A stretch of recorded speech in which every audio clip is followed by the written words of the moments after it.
नमस्कार मु अभय आपण स्वागत करुछि आपण मानकर प्रिय यूट्यूब चैनल अभय एडवर्ड। बंधुगण समस्त कल्पना जल्पनार अंत घटी बहु प्रतीक्षार अंत घटी 1 जनवरी 2016 मसीहा ठारू राज्य रे सप्तम वेतन कमिशन लागू होइथिले मध्य राज्य सरकार सरकारी कर्मचारी मानकर घर भड़ा भत्ता बा हाउस रेंट अलाउंस रे कोनोसी परिवर्तन करि नथिले। षष्ठ वेतन कमिशन दरमा अनुजाई सरकारी कर्मचारी माने सेमानकर घर भड़ा पाउथिले। आज राज्य सरकार सप्तम वेतन कमिशन अनुसार राज्य सरकारी कर्मचारी मानकर घर भड़ा भत्ता बा हाउस रेंट अलाउंस को वृद्धि करिसंती बा रिवाइज करिसंती। एही वीडियो रे हाउस रेंट अलाउंस केते बढ़िला, केउ अंचल रे कार्य करुथिबा कर्मचारी माने केते प्रतिशतर घर भड़ा पाइबे, कारण आपण माने जानिचंती राज्यर समस्त सरकारी कर्मचारी माने समान मात्रा रे घर भड़ा भत्ता बा हाउस रेंट अलाउंस पांती नाही। एपरिक अनेक कर्मचारी अछंती जो माने आदो घर भड़ा भत्ता बा हाउस रेंट अलाउंस पांती नाही। तबे केउ स्थान मानकरे कार्य करुथिबा केउ कर्मचारी माने केते टंका घर भड़ा पाइबे एवं घर भड़ा पाइबार जो नियम रे मध्य किछटा परिवर्तन करा जायछि, से नूतन नियम कौन, ये समस्त प्रसंग रे आमे विस्तृत भाव में आलोचना करिबा। समस्त को अनुरोध करी वीडियो को आदौ स्किप न करी शेष पर्यंत देखिबे, जहा फल रे एई वर्धित घर भड़ार समस्त नियम संबंध रे आपण माने जानि पारे।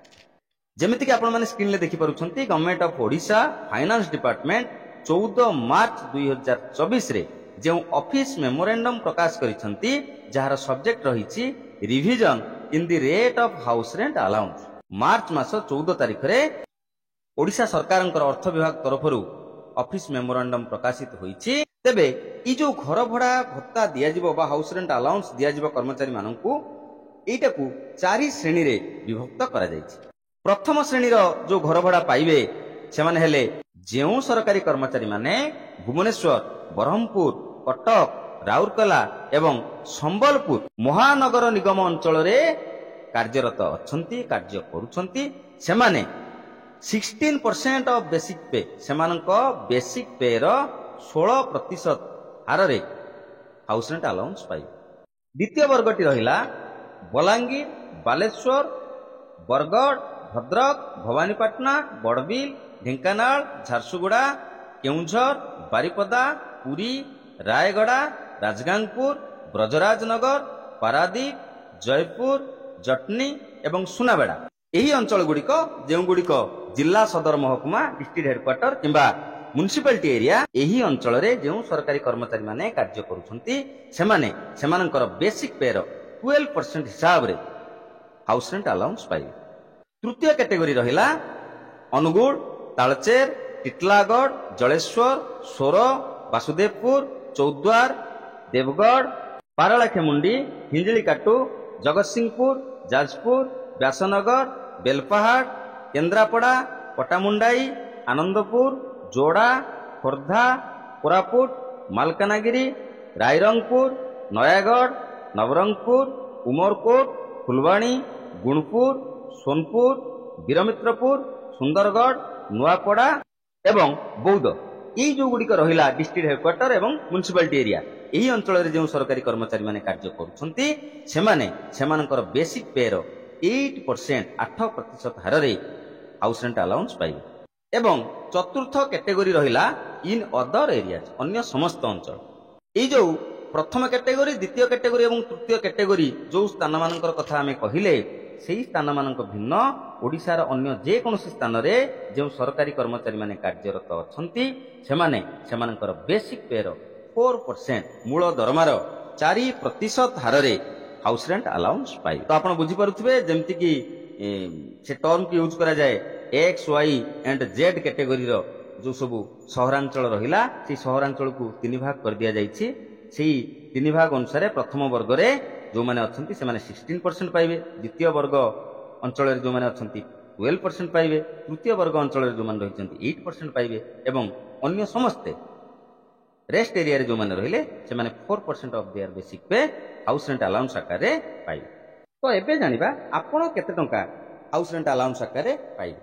ଆପଣ କେତେ ଟଙ୍କା ହାଉସ୍ ରେଣ୍ଟ ଆଲାଉନ୍ସ ପାଇବେ ତାହା ନିର୍ଭର କରେ ଦୁଇଟି ଫ୍ୟାକ୍ଟର ଉପରେ। ପ୍ରଥମଟି ହେଲା ଯେ ଆପଣ କେଉଁ କ୍ୟାଟେଗୋରୀ ଅଞ୍ଚଳରେ ରହୁଛନ୍ତି, କ୍ୟାଟେଗୋରୀ 1 ଅଞ୍ଚଳ ନା କ୍ୟାଟେଗୋରୀ 2 ଅଞ୍ଚଳ ନା କ୍ୟାଟେଗୋରୀ 3 ଅଞ୍ଚଳ ନା କ୍ୟାଟେଗୋରୀ 4 ଅଞ୍ଚଳ, ସେହି ଅନୁସାରେ ଆପଣଙ୍କର ହାଉସ୍ ରେଣ୍ଟ ଆଲାଉନ୍ସଟି କାଲକୁଲେସନ୍ ହେବ।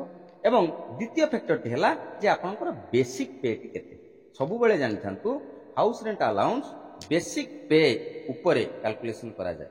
ମନେ କରାଯାଉ ଆପଣଙ୍କର ବେସିକ୍ ପେ ରହିଛି 35,400 ଟଙ୍କା ଏବଂ ଆପଣ କ୍ୟାଟେଗୋରୀ 1 ଏରିଆରେ ଜବ୍ କରୁଛନ୍ତି, ଯାହାକି municipal corporation area Bhubaneswar, Brahmapur, Cuttack, Rourkela ଏବଂ ସମ୍ବଲପୁର ଅଞ୍ଚଳରେ, ତେବେ ଆପଣ 16% ହିସାବରେ ଆପଣଙ୍କର ହାଉସ୍ ରେଣ୍ଟ ଆଲାଉନ୍ସ ପାଇବେ, ଯାହାକି 5,664 ଟଙ୍କା। କିନ୍ତୁ ଯଦି ଆପଣ ଦ୍ୱିତୀୟ କ୍ୟାଟେଗୋରୀ ଅଞ୍ଚଳରେ କାର୍ଯ୍ୟ କରୁଥାନ୍ତି, ଯାହାକି ରହିଛି ବଲାଙ୍ଗୀର, ବାଲେଶ୍ୱର, ବରଗଡ଼, ଭଦ୍ରକ, ଭବାନୀପାଟଣା, ବଡ଼ବିଲ, ଢେଙ୍କାନାଳ, ଝାରସୁଗୁଡ଼ା, କେଉଁଝର, ବାରିପଦା, ପୁରୀ, ରାୟଗଡ଼ା, ରାଜଗାଙ୍ଗପୁର, ବ୍ରଜରାଜନଗର, ପାରାଦୀପ, ଜୟପୁର, ଜଟଣୀ ଏବଂ ସୁନାବେଡ଼ା, ଏହିସବୁ ସହରାଞ୍ଚଳରେ ଯଦି ଆପଣ କାର୍ଯ୍ୟ କରୁଥାନ୍ତି, ତେବେ ଆପଣ 12% ହିସାବରେ 12% ହିସାବରେ ଆପଣ ହାଉସ୍ ରେଣ୍ଟ ଆଲାଉନ୍ସ ପାଇବେ, ଯାହାର ପରିମାଣ ହେଉଛି 4,248 ଟଙ୍କା। ଯଦି ଆପଣ ତୃତୀୟ କ୍ୟାଟେଗୋରୀ ଅଞ୍ଚଳ ଯେଉଁଗୁଡ଼ିକ ରହିଲା ଅନୁଗୁଳ, ତାଳଚେର, ଟିଟଲାଗଡ଼, ଜଳେଶ୍ୱର, ସୋର, ବାସୁଦେବପୁର, ଚୌଦ୍ୱାର, ଦେବଗଡ଼, ପାରଳାଖେମୁଣ୍ଡି, ହିଞ୍ଜିଳିକାଟୁ, ଜଗତସିଂହପୁର, ଯାଜପୁର, ବ୍ୟାସନଗର, ବେଲପାହାଡ଼, କେନ୍ଦ୍ରାପଡ଼ା, ପଟାମୁଣ୍ଡାଇ, ଆନନ୍ଦପୁର, ଯୋଡ଼ା, ଖୋର୍ଦ୍ଧା, କୋରାପୁଟ, ମାଲକାନଗିରି, ରାଇରଙ୍ଗପୁର, ନୟାଗଡ଼, ନବରଙ୍ଗପୁର, ଉମରକୋଟ, ଫୁଲବାଣୀ, ଗୁଣପୁର, ସୋନପୁର, ବୀରମିତ୍ରପୁର, ସୁନ୍ଦରଗଡ଼, ନୂଆପଡ଼ା, ବୌଦ୍ଧ, ଏହିସବୁ ଅଞ୍ଚଳରେ ଯଦି ଆପଣ କାର୍ଯ୍ୟ କରୁଥାନ୍ତି, ତାହେଲେ ଆପଣ 8% ହିସାବରେ 2,832 ଟଙ୍କା ଘର ଭଡ଼ା ପାଇବେ। କିମ୍ବା ଯଦି ଆପଣ 4th କ୍ୟାଟେଗୋରୀ ଅଞ୍ଚଳ ବା ରେଷ୍ଟ ଏରିଆ, ଯେଉଁ ଏରିଆ ଗୁଡ଼ିକ 1 ନମ୍ବର ଆଉ 2 ନମ୍ବର 3 ନମ୍ବରରେ ଗଲା, ଏହା ଭିନ୍ନ ଅନ୍ୟ କୌଣସି ଅଞ୍ଚଳରେ କାର୍ଯ୍ୟ କରୁଥାନ୍ତି, ତାହେଲେ ଆପଣ ଆପଣଙ୍କ ବେସିକ୍ ପେର 4% ହିସାବରେ 1,416 ଟଙ୍କାର ହାଉସ୍ ରେଣ୍ଟ ଆଲାଉନ୍ସ ପାଇବେ। ଠିକ୍ ଅଛି, ଆପଣଙ୍କର ବେସିକ୍ ପେ ସମାନ ଥାଇ ମଧ୍ୟ ସ୍ଥିର କରାଯିବ ଯେ ଆପଣ କେଉଁଭଳି ଅଞ୍ଚଳରେ, କେଉଁ ଏରିଆରେ କାର୍ଯ୍ୟ କରୁଛନ୍ତି। ଏହିଭଳି ଭାବରେ ଆପଣଙ୍କର ବେସିକ୍ ପେ ଏବଂ rate of house rent allowance, ଏହି ଦୁଇଟି ଫ୍ୟାକ୍ଟର ଅନୁଯାୟୀ ଆପଣଙ୍କର ହାଉସ୍ ରେଣ୍ଟ ଆଲାଉନ୍ସ ଆପଣ କେତେ ପାଇବେ ତାହା ସ୍ଥିର କରାଯିବ। ଏତଦ୍ ଭିନ୍ନ କେଉଁ ସରକାରୀ କର୍ମଚାରୀ ମାନେ ହାଉସ୍ ରେଣ୍ଟ ଆଲାଉନ୍ସ ପାଇବା ପାଇଁ ଯୋଗ୍ୟ ବା ପାଇବେ ଏବଂ କେଉଁ ସରକାରୀ କର୍ମଚାରୀ ମାନେ ହାଉସ୍ ରେଣ୍ଟ ଆଲାଉନ୍ସ ପାଇବା ପାଇଁ ଯୋଗ୍ୟ ନୁହନ୍ତି ବା ପାଇବେ ନାହିଁ, ସେ ସମ୍ବନ୍ଧରେ ମଧ୍ୟ ନିୟମରେ ପରିବର୍ତ୍ତନ କରାଯାଇଛି। ଆପଣମାନେ ସ୍କ୍ରିନ୍ରେ ଦେଖିପାରୁଥିବେ। ଏହି ଯେଉଁ ଲେଟର ରହିଛି, ଏହି ଲେଟରର PDF କପି ଯଦି ଆପଣମାନେ ପାଇବାକୁ ଚାହୁଁଥାନ୍ତି, ତାହେଲେ ଏହି ଭିଡ଼ିଓ ଡେସ୍କ୍ରିପସନରେ ମୁଁ ଆମର ହ୍ୱାଟ୍ସଆପ୍ ଏବଂ ଟେଲିଗ୍ରାମ ଗ୍ରୁପର ଲିଙ୍କ୍ ସେୟାର କରିଦେଇଛି। ସେହି ଲିଙ୍କ୍ ଥ୍ରୋରେ ଆପଣମାନେ ଆମ ସହିତ କନେକ୍ଟେଡ୍ ହେଇଯାଆନ୍ତୁ ଏବଂ ସେହି ହ୍ୱାଟ୍ସଆପ୍ ଏବଂ ଟେଲିଗ୍ରାମ ଗ୍ରୁପରୁ ଆପଣମାନେ ଏ ଲେଟରର PDF ସಮೇତ ସମସ୍ତ ଲେଟରର PDF କପି ପାଇଯାଇପାରିବେ। ଭିଡ଼ିଓ ଲମ୍ବା ହେଇଯିବ, ତେଣୁ ଆଉ ଗୋଟେ ଭିଡ଼ିଓରେ ଆମେ କେଉଁମାନେ ହାଉସ୍ ରେଣ୍ଟ ଆଲାଉନ୍ସ ପାଇବା ପାଇଁ ଇଲିଜିବୁଲ୍ ଏବଂ କେଉଁମାନେ ହାଉସ୍ ରେଣ୍ଟ ଆଲାଉନ୍ସ ପାଇବା ପାଇଁ ଇଲିଜିବୁଲ୍ ନୁହନ୍ତି, ସେ ସମ୍ବନ୍ଧରେ ବିଶଦ ଆଲୋଚନା କରିବା। ତେବେ ସବୁଠାରୁ ବଡ଼ କଥା ଯେ ଏଇ ଯେଉଁ ବର୍ଦ୍ଧିତ ହାଉସ୍ ରେଣ୍ଟ ଆଲାଉନ୍ସ କେବେଠାରୁ ଲାଗୁ ହେବ, କେବେଠାରୁ ସରକାରୀ କର୍ମଚାରୀମାନେ ଏହି ବର୍ଦ୍ଧିତ ହାଉସ୍ ରେଣ୍ଟ ଆଲାଉନ୍ସକୁ ପାଇବେ। ଏହି ଅଫିସ୍ ମେମୋରାଣ୍ଡମରେ ସ୍ପଷ୍ଟ କୁହାଯାଇଛି, this shall be effected from its date of issue, ଯେଉଁ ତାରିଖରେ ଏହି ଅଫିସ୍ ମେମୋରାଣ୍ଡମ୍ ପ୍ରକାଶିତ ହେଲା, ସେହି ତାରିଖ ଠାରୁ ଏହି ବର୍ଦ୍ଧିତ ବା ରିଭାଇଜ୍ଡ ହାଉସ୍ ରେଣ୍ଟ ଆଲାଉନ୍ସ ମିଳିବ।